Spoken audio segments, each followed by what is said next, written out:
Hi, everyone. It's Bobby here from the BibleWorm podcast. This week, we continue on in our summer series on the women of the Hebrew Bible with the story of Tamar as told in Genesis 38, 1-26. This podcast was originally released as a special episode on October 5th, 2022. We hope you enjoy it. BibleWorm, BibleWorm, reading the Bible with BibleWorm.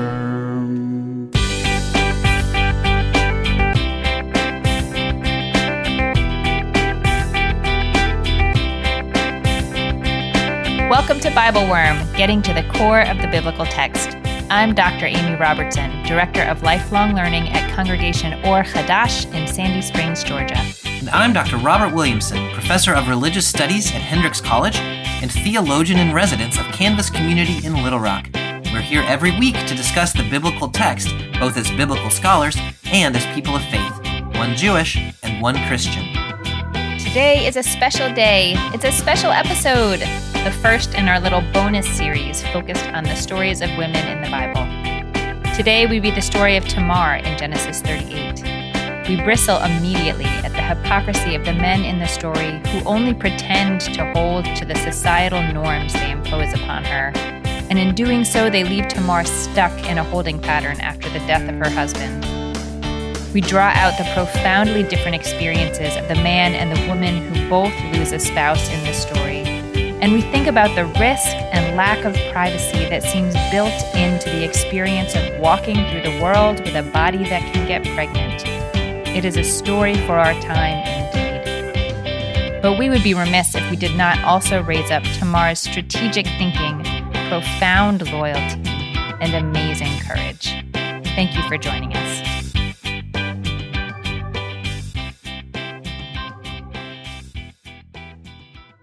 Hey, Bobby. How are you? Hey, Amy. I'm good. I have started back at school at Hendrix for the first time in 2 years, and it is a lot of things.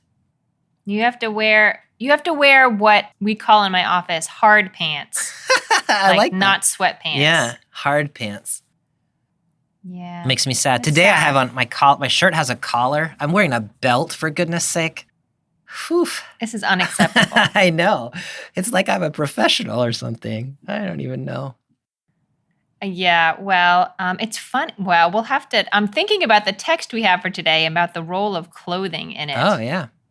So we'll get to all of that. But today's a special day for us, Bobby. It is. Well, it's a special episode. Yeah. A special day, a special episode. So we have decided that over the course of this year, every certain number of episodes, I don't know, it'll be a surprise for you, there's a special episode that's focusing on the stories of women in the biblical text. Yeah. And so this week, we are reading the story of Tamar, whose story is sort of inside the Joseph novella. It both makes sense and doesn't make sense that that's where it is, but welcome to biblical text, right? Yeah, that's exactly right. Welcome to biblical text. It's in Genesis 38. The story is the whole chapter. It's pretty self-contained. We may leave out the last couple of verses because I don't think they're overly relevant to the lens that we're doing today, the story of her giving birth to twins at the end. I feel like one could answer this question in a million different ways, but to get us into this text, my friend, what would you want to place in our minds or put on the table before us? I mean, what you said is exactly right, that this story appears in between two episodes in the Joseph narrative for reasons that are not really at all clear to me. For me, I think, this story kind of reads on its own. One of the main characters here is Judah, who is one of the 12 sons of Jacob, who is one of the brothers, obviously, then, of Joseph. And so this story, the main male character in this story is one of the 12 sons of Jacob and the, what do you call that? Eponymous ancestor. Oh, yeah. Of the tribe of Judah. So this is about a significant biblical character. Yes. Or at least a character with a significant history. Yeah. What would you say? What would you say about this text?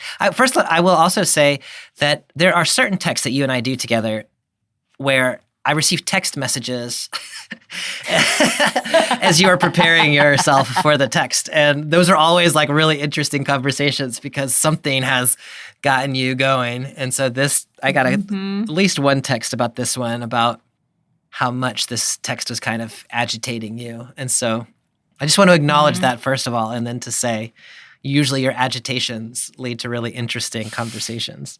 I mean, we'll see. This time, part of what I texted was that perhaps my agitations will lead to the advent of new technology on the podcast so we can bleep out the streams of profanity that may come pouring out of my face. No, I'll try to keep it PG. It's funny because I've read this story many times. I know this story. But I guess reading it at this particular moment in American history, it really just fills my heart with quite a lot of rage. So we'll see what we can do with that. That's productive. Yeah, I look forward to it. We'll see where it goes.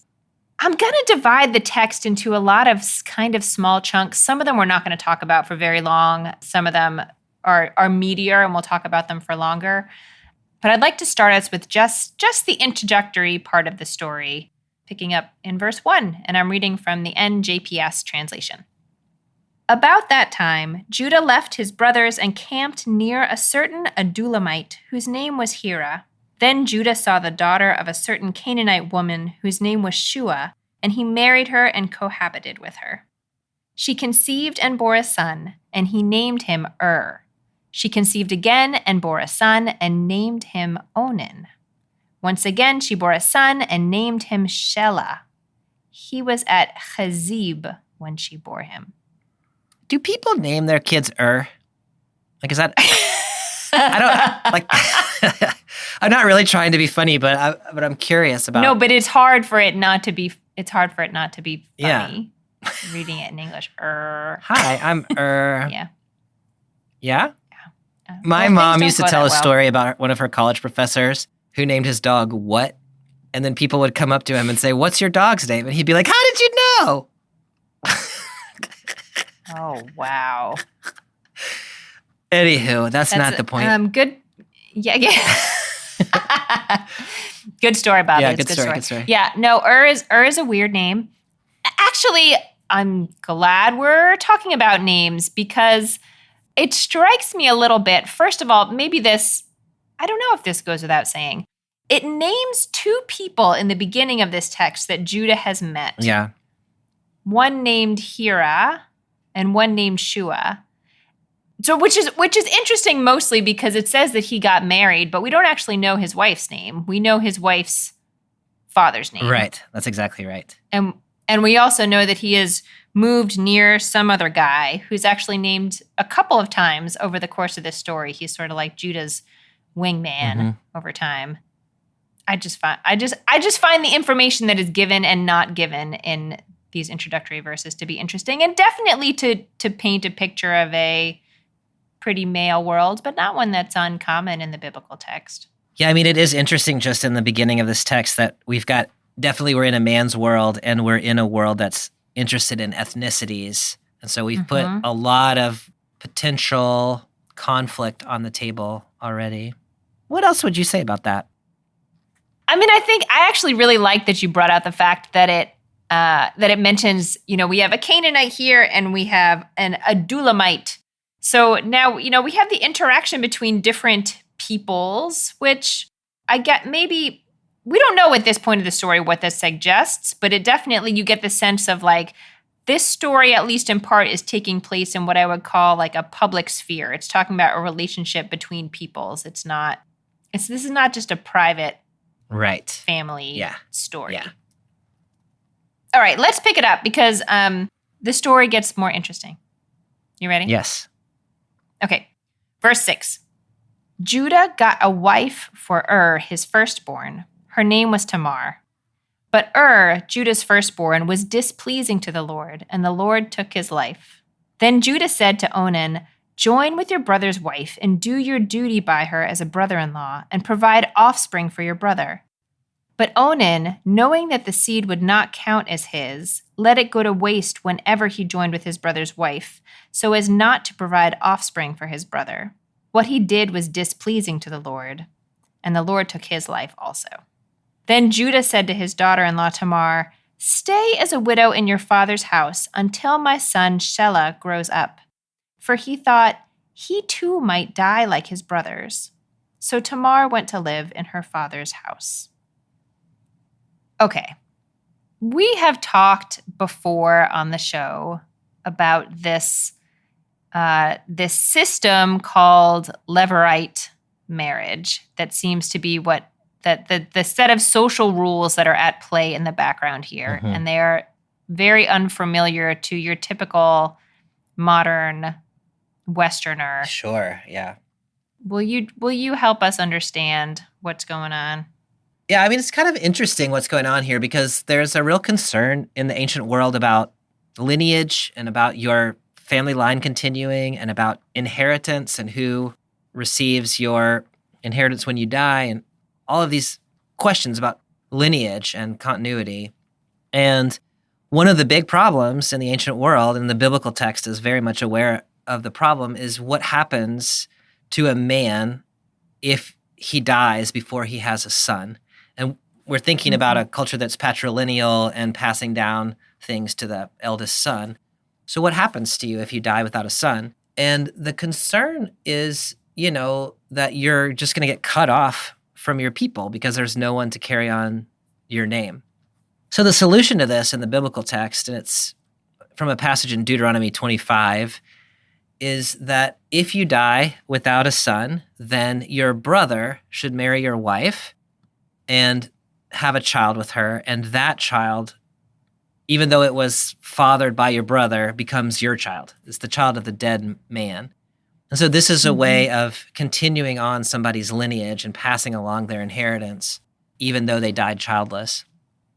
So that's what's happening here is has died, and so he doesn't have an heir, and so passing along to Onan, and then on to Shelah.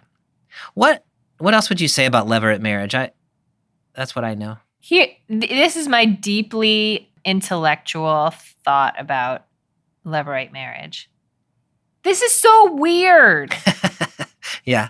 I mean, it's not like, it's weird in that you can see the parents that this child has come from, but you decide that that's not their parent. Yeah. It's fascinating to me, and I wonder how much of it is the question of inheritance, as you mentioned.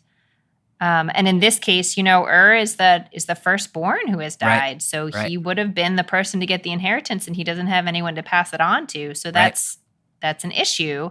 Or how much of it is just the sense that the only way that the people in this culture had an idea of their life not being just this blip in the time-space continuum was through lineage. Like it was like more this existential fear. Right.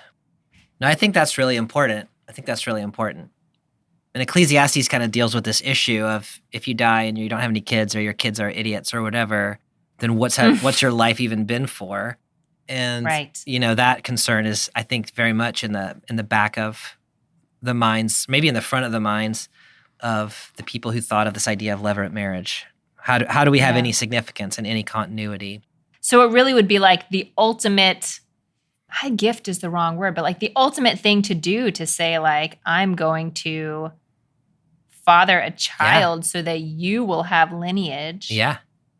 You who are deceased and so can, you can't pay me back, No, absolutely. This is totally, just like, we think it's a big deal if you like donate a kidney to somebody, like you donate a kidney to your brother who needs a kidney or whatever. Like this is like that, but like a whole other level. Yeah. And you don't know that you're going to be able to have children of your own. So to take your first child and give it to your brother. Yeah. It's significant. So why do you think Onan won't do it? Yeah. First, Amy, I don't know. Does this happen in the Jewish world? I don't know. There's this whole line of interpretation that Onan spilling his seed, it means you shouldn't masturbate. Is this? Have you heard that before? I am aware of this line of thinking and would like to understand what kind of sex education these readers had, because that does not appear to be what is happening here. This is the esteemed professor, John D. Levinson, in his class on Genesis. I remember him standing in front of my introductory class at Harvard and saying, "This, my friends, is what we call coitus interruptus." Yeah. That's amazing. Yeah, I mean, the point is, if you spill your seed on the ground, then that God curses you for that. And so, like, however that happens to be, like, semen should be for the purpose of reproductivity, I think is how people get there. But yeah, this text is not about that, even if you understand it so broadly, because the problem with Onan is that he is supposed to fulfill this law of levirate marriage for his brother, and he's refusing to do it. Yes. Judah tells him to do it. Onan says, this kid's not going to be mine. He does it it's in verse wherever we are. He does it in verse 9 to keep from providing offspring for his brother. You know, Onan's concerns are about lineage and about inheritance. And the point you were making before is really important, that was the firstborn and now he's gone. And so now Onan is the firstborn, or at least the first remaining born. And so he's going to receive a larger share of the inheritance, and he's going to receive the family property and all of those things. And so if he has a son for then now Er's got a lineage, and so that's all going to revert back to him. And so it's a financial concern for Onan, and I guess there's some sort of dignity perhaps, or like a positionality within the family. So it's all about, the way I read it anyway, is he doesn't want to do his legal responsibility or his familial responsibility to his brother because he's protecting his own interests. Yeah. Is that how you read that, or would you say something else about that? No, I think that's right. I mean, it's a pretty big ask. It is. It is. It's a pretty big ask. And I guess I wonder, like, I feel like in a lot of this text, there are these social norms that are at least publicly accepted by people. And then there are these stories of people kind of trying to get around the social norms. And I wonder, reading this, like, this, I guess, would be one of those occasions, like, Onan is supposed to do this. And it's not that he refuses to sleep with her, which would be the way to explicitly refuse. Right, that's true. And that's say, true. like, I reject this social norm. I'm not doing it. It's that he's interrupting the process I don't know whether, I mean, in a way that makes it more private. Yeah. You know, in a way that it looks like he's trying to fulfill his responsibility, but it's just not working. Yeah. Oh, that's interesting. That's true. I wish I could make the case that if he had explicitly refused and said, no, this is a terrible social practice and I'm not going to do it, that it would have worked out better for him. I don't think I could actually make that case. Yeah. But I feel like what's distressing to me about Onan is that he's making it look like he's doing the social norm, but he's not doing it. And the person who gets pinched by that is Tamar. That's exactly right. Yeah. You know, like, all these men have agreed on some kind of rule that they're pretending to follow. Yeah. And it's Tamar who gets stuck in that. That's exactly right. There's one other, I don't know, theme or issue, I don't know, that arises for me in these couple of verses of text. And it's okay. I'm curious what you think of this. I'm very interested in the fact that the text, which tells us very little about what any character really thinks of anything. Like, it doesn't tell us what Judah thinks when his son dies. It doesn't, like, we don't get a lot of interior life. But it makes explicit for us the fact that what is in Judah's mind when he decides not to allow Shelah to sleep with Tamar at this point is that maybe he will die too. Can you just, like, try to play that out even more? Like, how do you understand that? Do you think that he thinks it has something to do with Tamar? Yeah. Yeah, that's exactly what I think, is that the way he has processed this is everybody who marries Tamar dies. Yeah. And whether, exactly how that works out, whether he thinks Tamar is somehow cursed or whether he thinks God disapproves of people who marry Tamar. Like, I don't quite know how he's thinking about that. But to me, that seems clear, is that is struck down because he's wicked. Onan is struck down because he's pretending to fulfill his obligations, but he's actually not. And then exactly what you said, the way it plays out is Judah decides it's Tamar's fault. And, I don't know what you would think, right? If both your sons married the same woman, they both died. Like, I don't know what I would think about her, but I don't know that I'd want my third son to marry her. Like, I kind of get where he's coming from. And it seems like Shelah is still pretty young. He's got to grow up. So if you think about Judah, he's got 3 sons, and he thought he was going to have a nice lineage for himself, and then 2 out of the 3 have died. He's only got 1 more. And so if he dies, then Judah's line is cut off. And so, mean, you kind of, it's complicated. You kind of get what's going on there for him, but.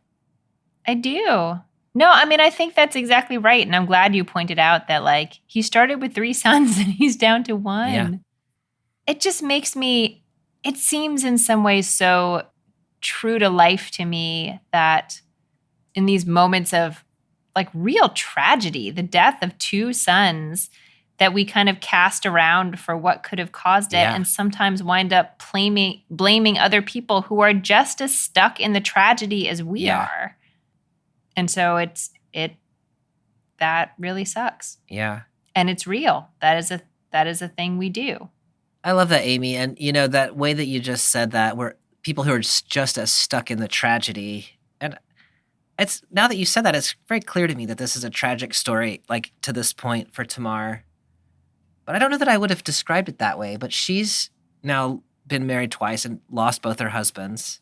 And she's been living with somebody who didn't want to have children with her. And, she's experiencing loss on all kinds of levels. And maybe she actually, even though these were wicked men, they were also her husband. And so there's a personal loss there too.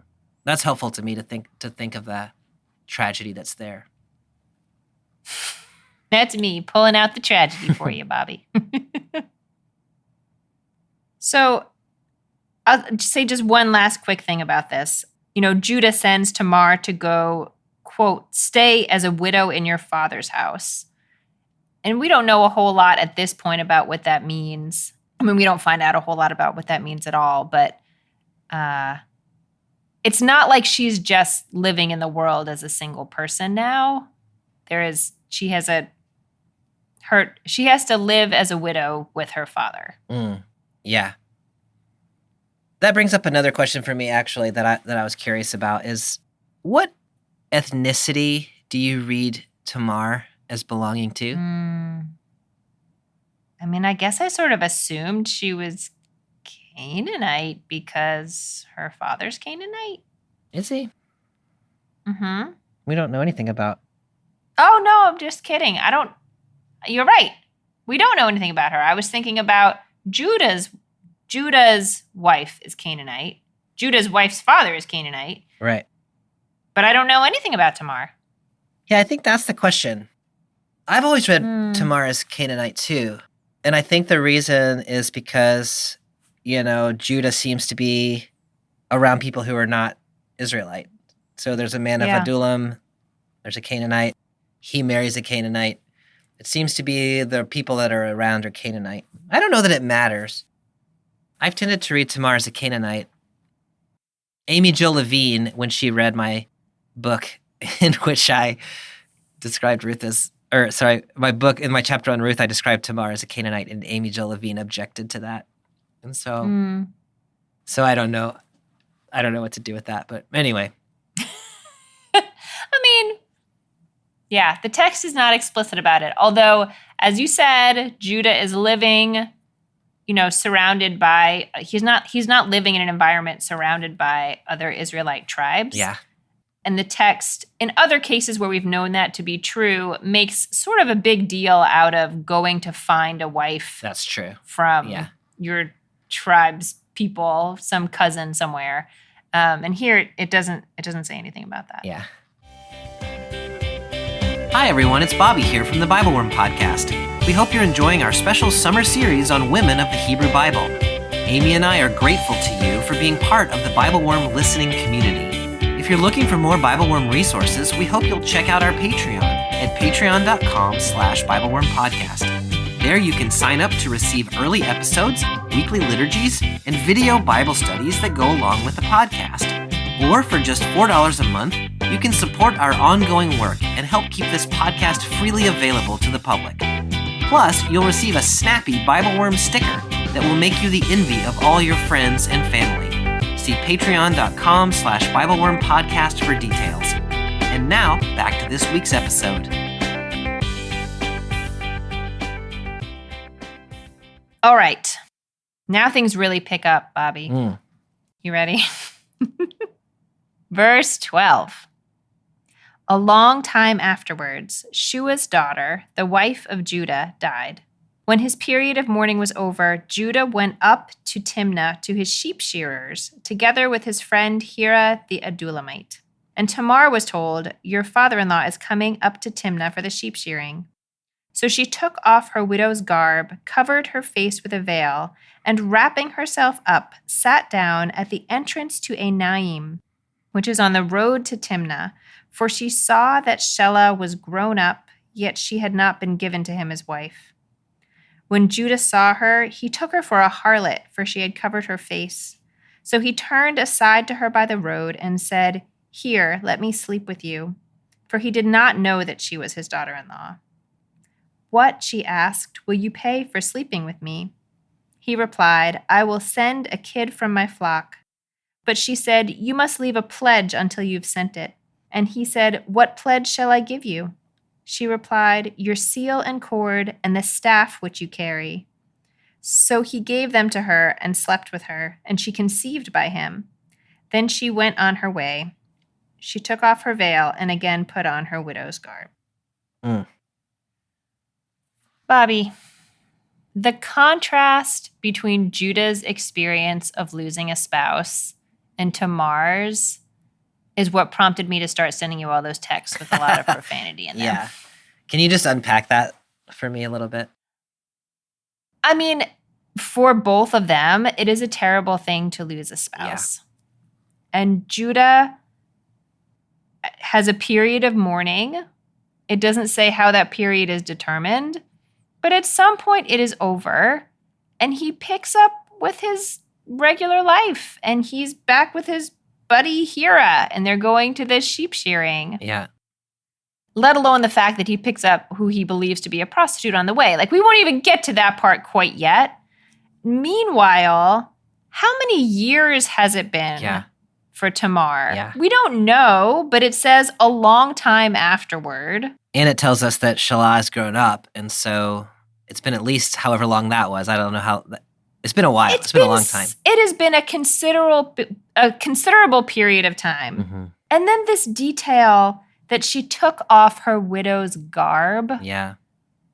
Look, I don't know exactly what that means. I'm not I have no expertise in these things. But just the very idea that, like, her status as a widow controls what she can put on her body. Like, her entire, it's not just that she has to manage her grief or figure out how to make a living or, you know, any number of things that would come with losing a spouse. Like, it's like she got frozen in time, and they just, like, Judah just left her there, frozen in time, because he didn't know what to do. That makes me really mad. Yeah, that's exactly right, Amy.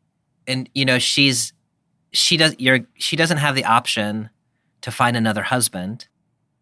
Right. Because she's been told to wait for Shelah. And so frozen in time is exactly right. She has lost any ability to live a life. She just has to be marked by this perpetual loss. Right, loss and waiting. And waiting waiting for something that's never going to come. It's very clear that Judah has zero intention. Has no intention. He's just going to leave her there and let her live her life out that way. Right. And even after he has lost his own spouse, it does not prompt him to think of her in her widowhood. Yeah. He just picks up with Yeah. with his own life. This might be a stretch, but we love a stretch. When it tells us in verse 13 that Tamar was told, your father-in-law is coming. Mm-hmm. I'm interested in sort of the passive voice there. Like, the text doesn't really care who told her. Yeah. And it makes me wonder, like, was she told just as conversation? Like, hey, we heard this is happening? Was she told because this might be my fantasy? People recognized that she had, like, basically gotten shafted. Yeah. And her father-in-law is coming, and she should put herself in front of her father-in-law to be like, hello. Yeah. Hello. Do you think there's a more reasonable read to that, or a more productive? The text doesn't tell us. Like, this is an imagination question. It doesn't tell us, but it also tells us in verse 14 that she saw that Shelah had grown up and had not been given to him as his wife. And, like, it can't just be that she's already dressed up before they get there. And so she had to have been told that. When it says she saw that, somebody had to have told her. Yeah, you're right. And so I think, it's not exactly in the text, but it does seem like there's somebody or some bodies who are communicating with her about what's going on. Mm-hmm. And I love the way, Will Gaffney uses the phrase out of her tradition of sanctified imagination. And I really like that. Like, the biblical text only takes us so far, but then there's like a holy imagination that you can sort of fill in some gaps around. And I love the way you've kind of filled that gap in. It's not in the text exactly, but it's also not in the text, and it adds some texture. Yeah, I keep seeing this, like, little bubbling up of, like, there are a lot of people who recognize that this system doesn't work. Yeah. It's just no one is doing anything about it yet. Yeah. It's interesting because it's not clear to me that the system of levirate marriage is being critiqued here, is it? I don't necessarily think so. But the way that this particular group of men is failing to practice the tradition of levirate marriage properly. I think what's being critiqued here is they're failing to do what is supposed to be done. So yes, it is a troubling practice in a lot of ways, but I think what's really troubling here is the way that it's being practiced. I mean, I think the way that it's being practiced, and it's troubling when it is practiced, and then the question is, when people don't follow the rules, who gets pinched? Right, exactly. And certainly and Onan got pinched. I mean, they got killed. Yeah. So it's not that they didn't have any consequences, but they both had some sort of agency in what happened to them. Yes. Right. Bobby. Yes. This little tryst occurs. I'm interested in the setting of this. Yeah. So it says that she is sitting at the entrance to Enaim, which we assume is a city, which is on the road on the way to Timnah. I don't know, if you try to get your head in sort of like a literary frame of mind, or you could put your head in any frame of mind you want. Is this the kind of thing that could have just happened anywhere, or is it important that this happens in the kind of place that it does? That's a really interesting question. I mean, I think of Enaim as being like a place between places. Like, it's not here and it's not there. You know what I mean? Like, we haven't made it all the way to Timnah yet. And so I think the in-betweenness of it is important, because Judah thinks he is in a place where he is not known. And so I think he feels free to do what he wants to do without worrying about the repercussions of it in terms of his community. How do you think about that? I mean, I think about it. I think about it pretty similarly, that, sitting at the entrance of a city that's on the road, on the way to another city. Yeah. Like, it's this very liminal space, and like travel can be sort of a liminal time. And I feel like at least in my own life, there's some like unspoken understanding that the usual rules don't have to apply when you're Yeah. traveling. Like we eat things we wouldn't eat. We drink things we wouldn't drink. Like some people in generally monogamous relationships have agreements that when they're traveling, there's a different set of rules at play. And so I guess this part of the text had me wondering, like, how do people in the power group, quote unquote, in society, which like men in this particular story, operate differently in liminal spaces? Yeah, maybe it's the fact that he's in a liminal space geographically, and he's also in a liminal space between having been married and now like having just come out of a time of grieving, and like there's a lot of liminality here. And so maybe simply saying that the fact that he's not experiencing or expressing shame about this may exactly be about the liminality that may have given him the freedom to do it. Okay, we have to talk about clothing. We can't read this story in the context of the Joseph story without talking about clothing. Yeah. I don't have a more specific question than that. Do you? I mean, clothing and changes of clothing and being marked in your status by particular clothing is so important to the Joseph story. Yeah. And already we have a change of clothing here that's really important to the story. Can you just talk a little bit about, I don't know, clothing and status and identity and some of that stuff? Yeah, I mean, it's interesting the way this is told because she's been wearing her widow's garments for some unknown period of time. Then she changes her clothes and sort of becomes someone else, at least in the eyes of Judah. And then immediately after, she switches back into her widow's clothes. And so it's not that she's shed the way that she's marked by society. She's just shifted it for a moment and sort of escaped her identity. And yeah, I mean, it reminds me a little bit of like when Clark Kent takes off his glasses and now he's Superman and nobody notices.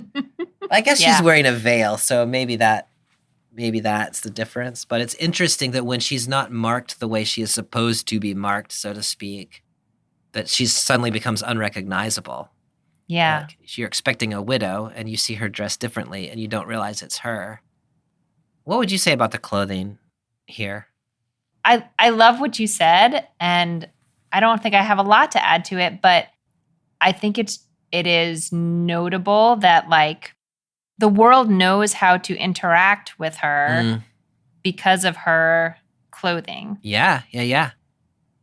And this is maybe an aside, but when it says that she changed her clothing, it doesn't say that she dressed like a harlot.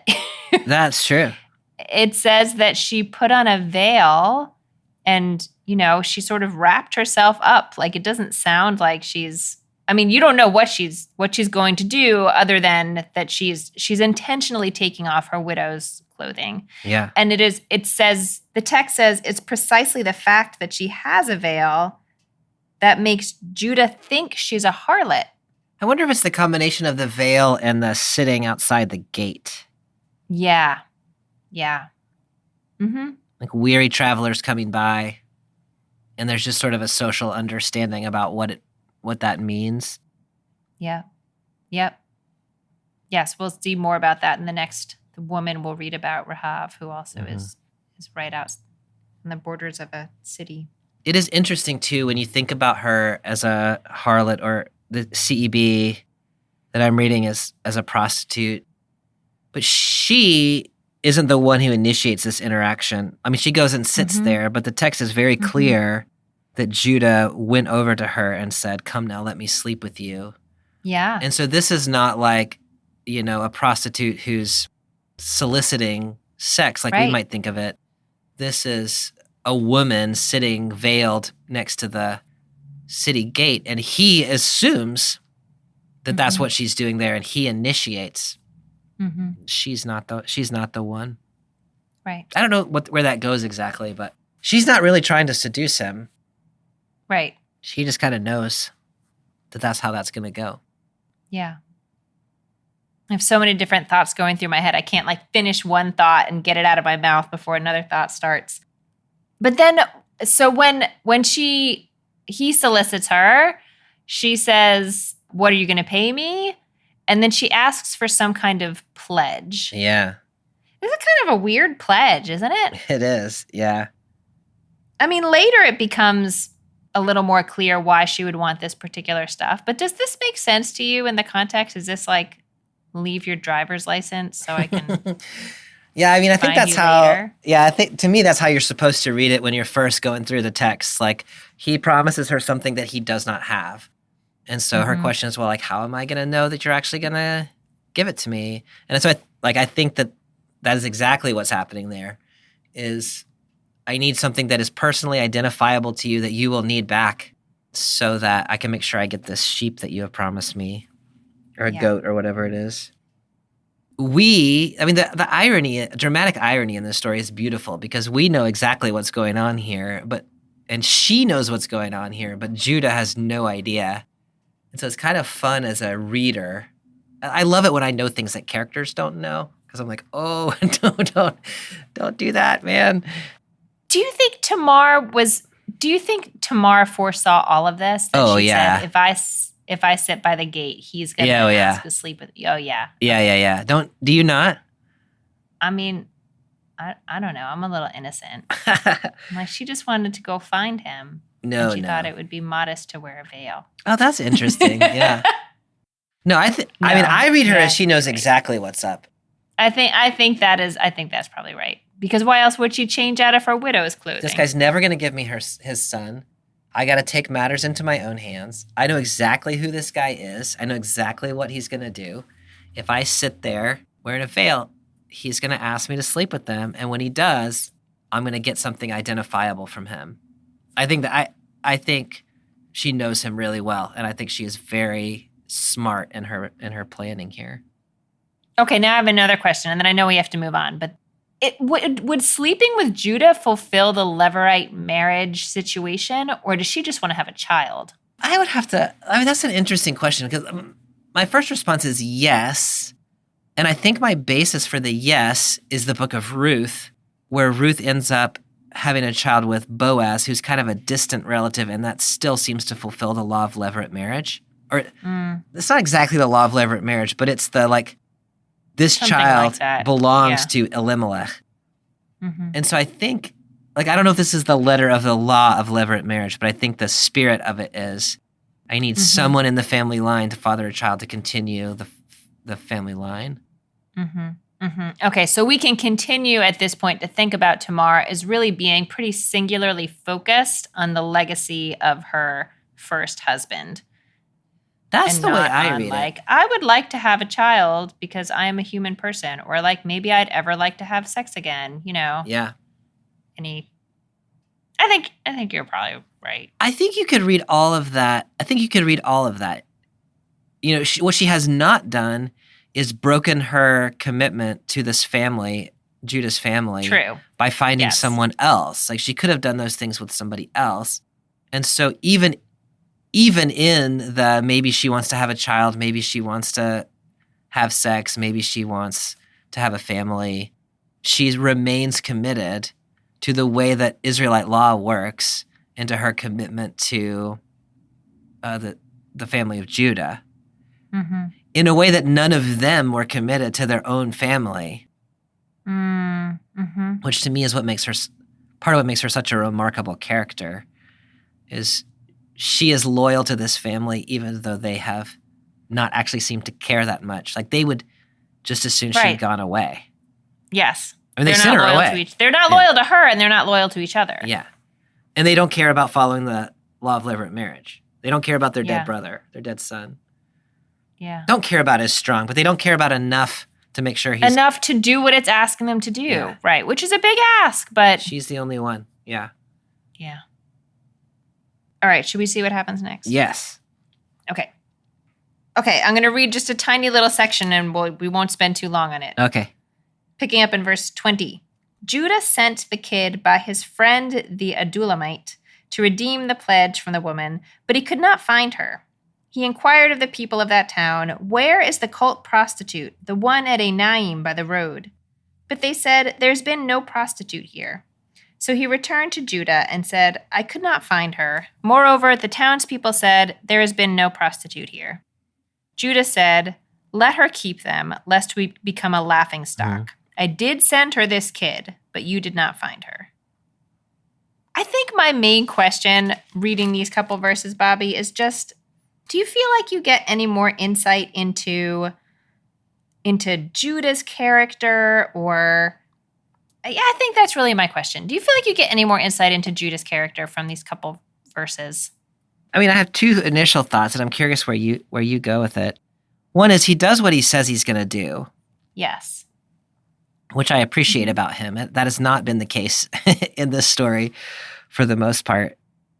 I'm curious in verse 23, so they can't find her, so they just say, okay, let her keep the personally identifiable stuff of mine that she has. Otherwise, we'll be a laughingstock. And I go back and forth between whether he's worried about being a laughingstock because he had sex with a prostitute, or whether he worries about... It was an imaginary prostitute. An imaginary prostitute. Or whether he's worried about like going and trying to track this person down and taking the stuff back. Well, like, because he didn't pay his prostitute. You know what I mean? Yeah. What is he worried about? He didn't keep his vow, so that's going to make him a laughingstock. He said, I tried to do it. I just couldn't do it. Mm-hmm. Do you have a thought about what he's worried about? First, one of the things that I learn about him is that he's worried about being a laughingstock. Yeah.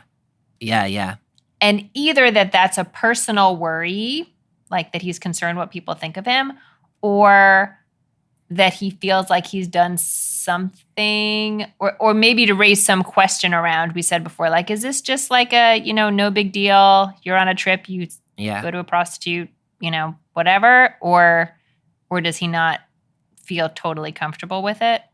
I don't know the answer to that. I took it as, throwing my own question right back at me. I honestly took it as, if you go and say, like, there was a prostitute here, where is she? And people say there was never a prostitute here, and you keep saying, no, yes, there was. Yeah. You sound like it's like you have an imaginary friend who's a prostitute. Like, yeah. Or else maybe it's just sort of not, I don't know, maybe I'm projecting this, sort of culturally polite to keep talking about it. Mm-hmm. I don't know. It seems to me that there is some discomfort around the fact that, like, he has a prostitute that he has to pay. Yeah. I think that's right. But also, they're just asking around, like, hey, anybody seeing the prostitute? Yeah. So it's not like this secret covert thing, or like this thing that, I mean, I guess the guy who's asking is not the guy who had sex with her, but it just seems like, it's not a big deal. It's kind of, I still am kind of reading it that way. Yeah. No, I hear that. I love that it's the same guy that, like, when the story starts out, it says, Judah moved close to this guy, the Adulamite. Here are the Adulamite. And and now he's having to go try to track down a They've been friends all this time, and now he's going to go pay off. I should have better taste in friends. Yeah. Okay, should we read the dramatic reveal? Okay, this gets good. So picking up now in verse 24. About 3 months later, Judah was told, your daughter-in-law Tamar has played the harlot. In fact, she is with child by harlotry.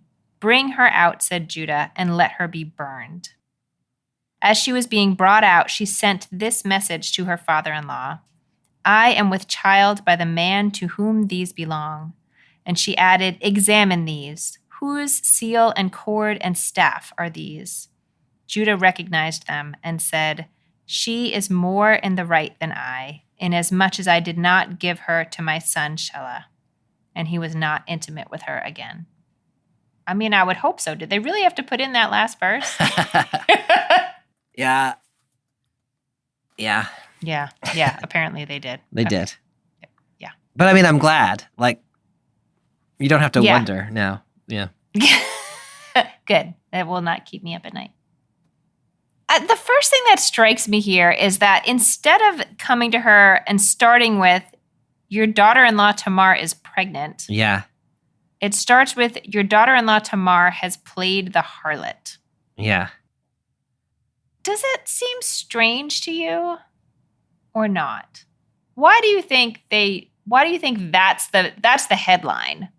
Yeah, I mean, to me, this seems very familiar. Like, this is kind of the way, like pregnancy depends a lot on like the way in which one gets pregnant. Like, it's either a sign of shame in our society oftentimes, or it's a sign of blessing, or like how, you did what you were supposed to do. Like, you're pregnant within certain kinds of family structures.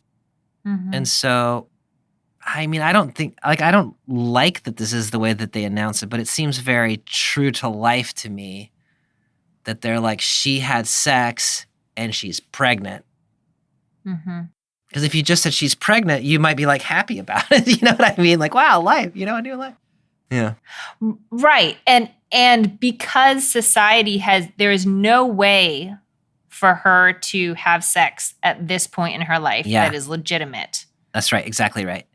They can assume that the fact that she's pregnant means that it has come through harlotry. That's exactly right. And so the only possible source of the pregnancy is a shameful source. And when that is the case, it's the shame that matters to people then and I think now as well. Mm-hmm. And Bobby, I just can't even with this story. Yeah. I know. Burn her? Yeah. I mean, okay, look, I know there were different social rules. I know theoretically there were different social rules and arguably still are, but all the more so at this time. Yeah. But Judah just slept with a harlot. Like, I know he doesn't know it's the same person. Like, he doesn't know that yet. But like, what utter hypocrisy. Yes. To say like, to jump immediately Yes. to let's torture and kill this person for doing precisely what I just did. Yeah, I mean, that's exactly right, Amy. And, to me, that's one of the things that stands out in this text is like, the way that I've been reading it anyway, is Judah's like, when I have sex with a prostitute, it's no big deal. When a woman is a prostitute, she deserves to be killed. Mm-hmm. And like this cognitive dissonance, like it's not just Judah. Like I think this is the way that often it is with men, that they see we see our own actions as completely innocent, but the people implicated in them as completely horrible and deserving of death. And this text, I don't like that dynamic in this text, but it is a dynamic that I think is a real dynamic in the world. And this text highlights it. Mm-hmm. Yep. And his the overreaction there of like put her to death, presumably is because, not just because she's a woman who's a prostitute, but because she is a woman who is supposed to be in mourning for his son, and so therefore bringing shame to him and his family. Right. This has become something of shame to his family that is publicly known. Now people are talking about her, and supposedly this family's trying to maintain an image that they are this upstanding family that plays by pretty strict social rules, even though we've seen again and again in this story that they do not play by those rules. They just pretend they play by the rules. That's exactly right. Yeah. Mm-hmm. But they want to enforce the rules against vulnerable women. But when push comes to shove, they will absolutely enforce the rules on Tamar. I am imagining, especially because it's a public thing. I mean, I don't know. There's not a good way to make pregnancy private. So that's the thing about pregnancy. Like people can see that it's happening. Yeah, and it's been 3 months. Yeah. So we're second trimester. Like we're not pretending anymore. Mm-hmm. It makes people even crazier than they already are about these issues. Yeah, that's exactly right. Bobby, Judah gets a lot of credit, I think, for admitting his role here. Like for as soon as he's presented with like indisputable evidence, Yeah. he stands down. Yeah. And I am glad that he stands down. Yeah.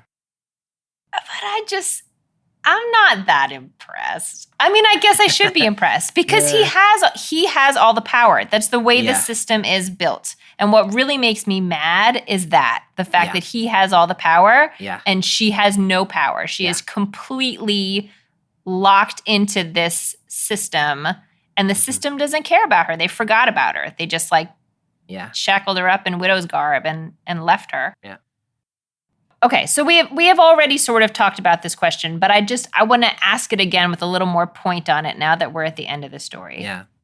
Is your understanding of the reason that Judah backs down is that he understands that Tamar has been laser focused on the legacy of Judah's son, more focused than Judah has been, and that she has only done what she has done in order to fulfill these laws that Judah was supposed to be fulfilling that he just decided were too hard and stopped thinking about?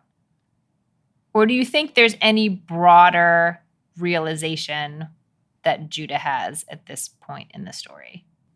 When you were talking earlier about whether or not to give Judah credit for backing down, I don't give Judah a lot of credit because what I think has happened is she has been so careful and smart about the way that she has made her case, precisely because she knows that the system is designed not to listen to her. She has gotten indisputable proof, and he has nowhere to go. I read Judah as if he had anywhere else to go, he would go there, but he doesn't. He just, he's stuck. And it reminds me of, like, there's always these evangelical preachers who are like anti-sex, and then it turns out they had sex with somebody they weren't supposed to, and then they're like, oh, mea culpa, I'll be a better man, and you're supposed to feel sorry for them. And I'm like, you only ever, acknowledge that because you had no other option. Right. So, good for Judah. Like, he sees the error of his ways. He recognizes she was being righteous. Like, good for him. But, I really think he only makes this move because she gave him nowhere else to go. And so, yes, he relents. And I think genuinely he probably does recognize that she's been acting righteously. But I don't know that it's her righteousness that makes him change his mind. I think it's that she left nowhere else for him to go. Am I too cynical? No, I was going to say, you have him even knocked down a peg from where I put the bottom peg, but I like it. No, I think you're right. Like, Tamar knows exactly how the world works. And so she has everything lined up exactly the way that she needs it to be lined up. And, when people read biblical stories like this and say, like, oh, it's trickery and it's like premeditated and it's like, trying to portray exactly this kind of thing as some kind of slight against the person who has done it.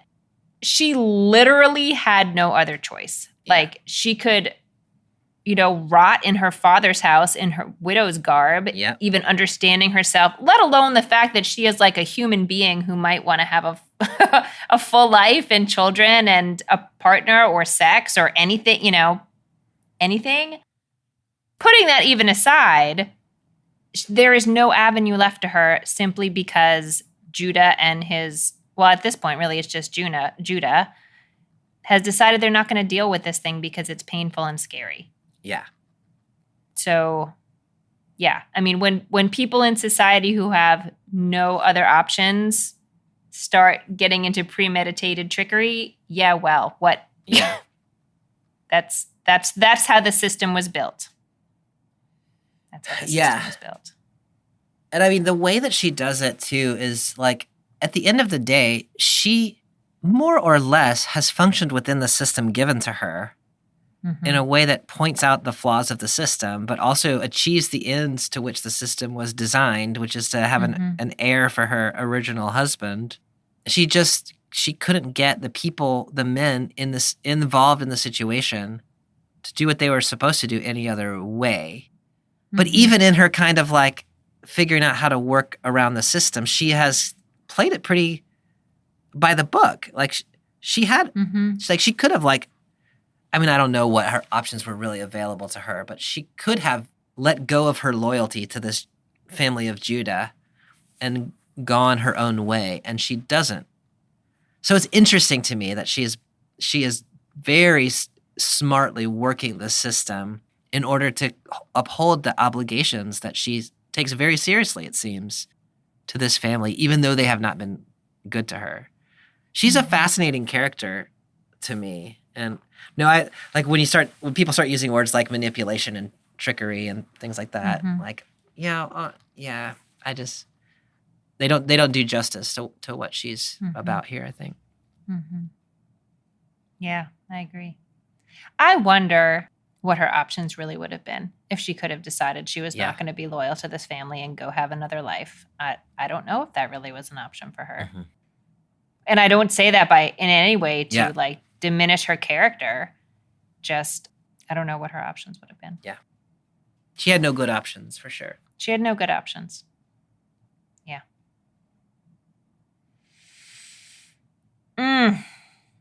Is there anything else you want to add on this last section of dramatic text?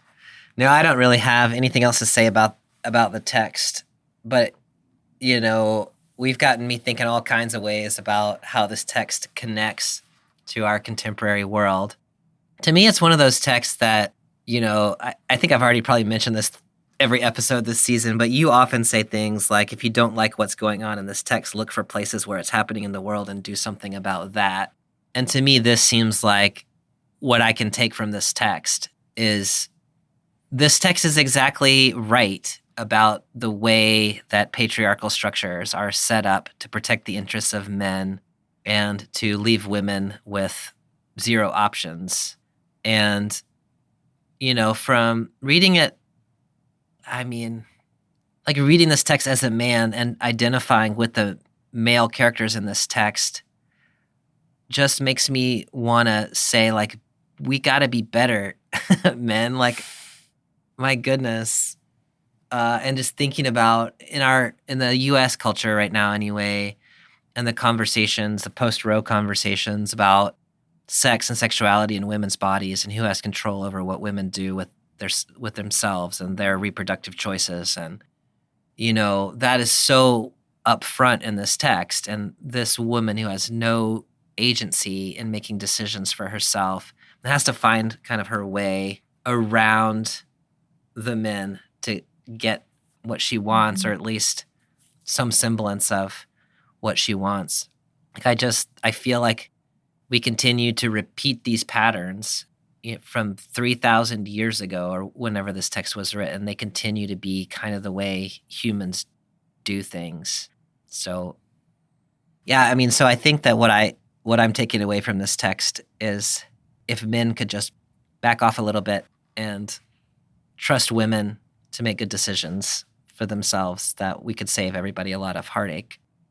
I don't know that that's very profound, but that's kind of where I come out with this text. I really appreciate that, and I appreciate the simplicity of where you landed with it, because it is really easy to make that whole issue a whole lot more complicated than that. But I don't know that it has to be. So now I feel like maybe I'm just going to complicate what you just said in an unnecessary way. Oh no, I love when you complicate things. I'm much more interested in what you think about this text than what I think about this text. I think, similarly, reading this text at this moment in American history and trying to imagine what a post-Roe world is going to look like for my children and not just for my children. I think what I'm struck by most in this text is not even the fact that, men and women from the beginning have different rights in this story and different responsibilities and different levels of sort of seenness. Yes, all of that is true, and that's true in a lot of biblical stories, and it's true in a lot of times and places in the world. What's striking to me is that even the systems that they pretend to adhere to, that they say, here are the rules that apply to us. And they're really rigid and hard things to follow, they pretend that they're working. Yeah. Because when they don't work, it's not their bodies that are going to change the way they look. Like, they can get away with a lot of stuff. Onan can pretend that he's fulfilling the law instead of just saying, this is a terrible law and I don't think we should do it. He just pretends that he's following it. And it's Tamar who then has no other options. And, Judah and Tamar sleep with people at the same time, but Judah can keep it a secret if he wants to, and Tamar is to be burned. And it just, this sort of like posturing and pretending that, we can uphold these really strict and sometimes in our society, like puritanical ideas of what sex life should be. In the example you were giving before about some, famous person who claims to hold all these beliefs about what sexuality should look like. And then surprise, it turns out they're not following their own teachings. I just feel like the way society is, I shouldn't say the way society is structured. In some ways, it's the way biology is structured. If you are capable of getting pregnant, it's a lot harder to sort of, quote unquote, take a break from those strict rules and say like, oh, I'm on a trip and there's someone I can sleep with. Or, oh, I'm going to I just feel like it's always the people who can get pregnant who wind up holding the bag. And it's and that there's a biological reality to it. But the fact that society won't see it and pretends when there's some kind of surprise pregnancy that it must be that the woman did something, or that must be that the woman could control what was happening, or should be in a position to handle this, it feels like this weird sort of wink, like do people not recognize that nobody's following? No, I shouldn't say nobody's following these rules, but like these rules that we claim to have as a society are not really rules. It's just people manage to get around them without being caught. I don't know. That was a long and not very articulate, but without any profanity, little tirade. But I think the hypocrisy of it is what's really getting me today. And, the thing that's coming back to me is the worst thing that was going to happen to Judah in this instance was he was going to get embarrassed. Mm-hmm. And the thing that almost happened to Tamar in this text is she was almost burned for being a prostitute. And the same action, the consequences are completely different. I think that's really important. I hope our next text about women gets me happier. I don't know what's about Rahav. I do love Rahav, though. Yeah, I love Rahav, too. I love Rahav. Well, thank you, as always, for a good conversation and for receiving my enraged texts before the conversation. And thanks, y'all, for listening. We'll see you next time. See you, Amy.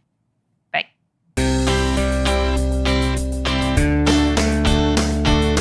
Thanks for joining us for this week's episode of BibleWorm.